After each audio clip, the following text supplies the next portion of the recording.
जैसे हम बात करते हैं कि 25% को आप सेना में लेंगे, प्रयास होगा कि कुछ आरक्षण सरकारी नौकरियों में उनको दिया जाएगा।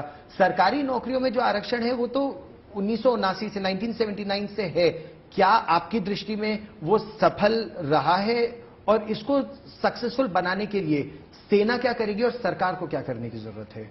जहां तक सेना का सवाल है, ये हमारे लिए एक बड़ा अहम मुद्दा रहेगा कि 4 साल के बाद जो 75% युवा समाज में जाएंगे, उनको किस तरह से हम वैल्यू एडिशन कर पाए।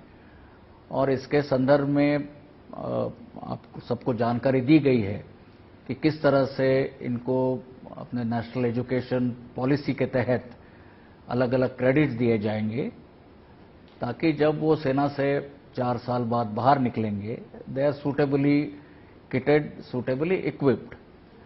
जहां तक उनके आगे फ्यूचर या भविष्य का सवाल है, आपने देखा कई केंद्र सरकार के मंत्रालयों ने, राज्य सरकारों ने, अलग अलग एजेंसीज ने, कई कॉरपोरेट हाउसेस ने आरक्षण के बारे में इसका अनाउंसमेंट की है, और उसके बाकी डिटेल्स आगे चलते ये फर्दर क्लैरिफाई होते रहेगी।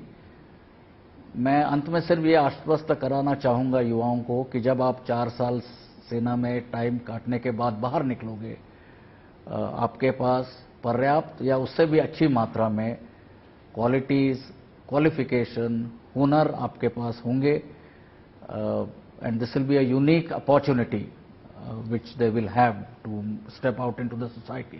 एक प्रश्न और आपने, क्या ये अभी भी एक तरह से वर्क इन प्रोग्रेस है? जब आप लोगों को सेना में शामिल कराएंगे तो अगर कुछ इसमें आपको लगा ट्वीक करने की जरूरत है, क्या ये ट्वीकिंग चलती रहेगी बेनिफिट करने के लिए जवानों को? जैसे अगर कोई डिसेबल हो जाता है तो क्या एक मुश्त उसको पैसा देना उचित होगा, या आपकी दृष्टि में क्या ये भी एक प्रयास होना चाहिए कि देश की रिस्पॉन्सिबिलिटी है उनकी देखभाल, ये ट्वीकिंग की आवश्यकता हो सकती है? तो मैं इसके जो डिटेल्स है उसमें जाना नहीं चाहूंगा स्पेसिफिकली। आपने 2-3 मुद्दे उठाए उसके बारे में, बट मैं इतना ये कहना चाहूंगा कि ये स्कीम एलैबोरेट डिटेल कंसल्टेशंस के फलस्वरूप या पश्चात हमने इसकी फ्रेमवर्क या रूपरेखा बनाई है। एज वी गो फॉरवर्ड, जैसे हम आगे बढ़ेंगे स्कीम को इम्प्लीमेंटेशन के बाद, we will bring about positive changes, या हम इसमें सकारात्मक बदलाव जरूर ला सकते हैं, and that is a open issue.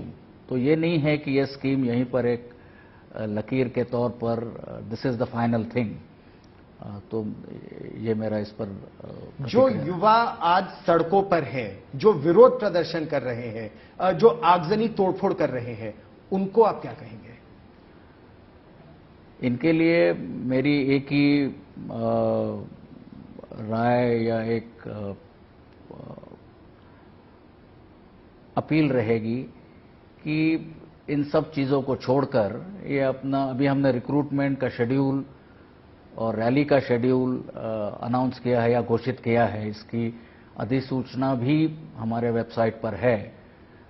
तो मेरी उनसे ये गुजारिश रहेगी कि ये सब छोड़कर ये इस काम में कंसंट्रेट करें कि किस तरह से अपने आप को फिजिकली और रिटन एग्जाम के लिए किस तरह से आपको तैयार करें, एंड फोकस ऑन दिस।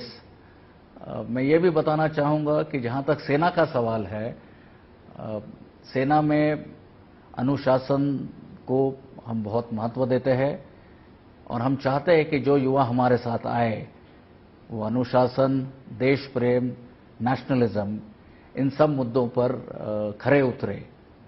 तो इस तरह से हम युवाओं को चाहेंगे कि they focus on these issues, and ना कि किसी और बहकावे में आकर indulge in certain other activities.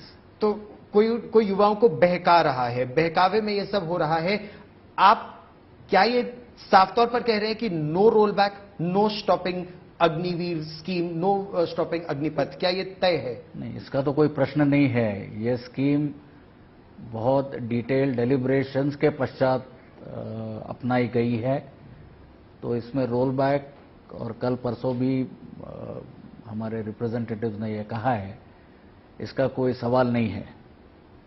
तो मैं चाहूँगा युवाओं को या उनको आह्वान करूँगा कि अभी अपने रिक्रूटमेंट की तैयारी में व्यस्त हो जाए, उसमें ज़्यादा ध्यान दें और ये जो एक सुनहरा मौका उनको मिला है अपने खुद उज्जवल भविष्य के लिए और देश सेवा के लिए, उसका पूरा पूरा फायदा उठाएं।